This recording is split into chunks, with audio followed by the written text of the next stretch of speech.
తాంబూలాలు ఇచ్చేసాం తన్నుకు చావండి అన్నటువంటి చందంగానే ఉంటుంది కొన్ని విచిత్రమైనటువంటి పరిణామాలు.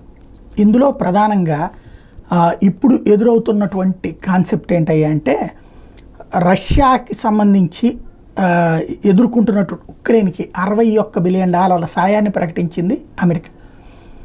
పేపర్ మీద ఆ ప్రకటన ఉంది, దానికి సంబంధించిన ఆయుధాలు ఇంతవరకు చేరలేదు. యూరోపియన్ నాటో సపోర్ట్ ఉంది, కానీ పూర్తి ఆయుధాలు దాని దగ్గర లేవు. ఉక్రెయిన్ సైన్యం ఓ పక్కన ఆయుధాలు లేక, అందుబాటులో సదుపాయాలు లేక పారిపోతున్నారు. రష్యా ఒక్కొక్క అడుగు ముందుకేస్తే వీళ్ళు 10 అడుగులు వెనక్కి వెళ్ళిపోతున్నారు. ఒక నగరాన్ని స్వాధీనం చేసుకోవాలనుకుంటే 2-3 నగరాలు వీళ్ళ హస్తగతం అవుతున్నాయి. పక్క ఊళ్ళో రష్యా ఉందని తెలిస్తే ఈ ఊరు వదిలి వెళ్ళిపోతున్నటువంటి పరిస్థితి. దీని పర్యవసానం ఊహించిన దానికంటే వేగంగా రష్యా పరమైపోతుంది ఉక్రెయిన్. తాజాగా మరొక నగరం రష్యా హస్తగతమైంది. కరెక్ట్గా Russia claimed another significant gain in the front line in the Donbas reason. Russian defence ministry set the army had taken control of the village of Ocheretino. The village has been described as a major logistics hub for Ukrainian troops. A Ukrainian telegram channel claimed the collapse was triggered by a rotation blunder.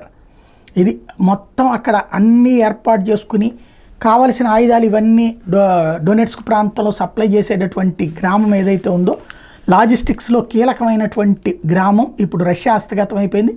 దాని పర్యవసానం Ukraine సైన్యానికి ఇక ఏది అందదు, ఎవరెక్కడ ఉన్నారో వాళ్ళకి communication అంతా తెలిసిపోయింది. దాంతో రష్యా ఇప్పుడు ముప్పేట దాడికి దిగింది.